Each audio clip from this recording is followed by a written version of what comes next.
শ্যাম ভট্টাচার্য বলেন, সত্যি বলতে এই ছবিটায় জিল্লু চরিত্রে আমার অভিনয় করার কথা ছিল না। বরবাদ ছবিটির সহকারী পরিচালকদের কারো একজনের করার কথা ছিল, কিন্তু এই জিল্লু চরিত্রটির বেশ ওজন থাকায় শাকিব খান স্যার পরিচালককে পরামর্শ দেন কোনো একজন অভিনেতাকে নিতে।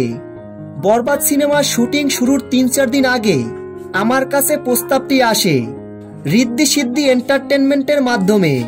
সিদ্ধার্থ আমাকে জানান যে এরকম একটা ছবি হচ্ছে, শাকিব খানের পিএসের চরিত্র, পুরো সিনেমা জুড়ে তার সঙ্গেই চরিত্রটিকে দেখা যাবে।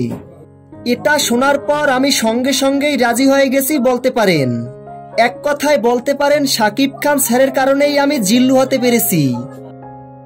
সকলেই সিনেমা শেষ করে বলছেন, এই জিল্লু মাল দে, এই জিল্লু গাড়ি স্টার্ট কর, এই জিল্লু দরজা খোল। সত্যি এটা আমার কাছে অনেক গর্বের বিষয়।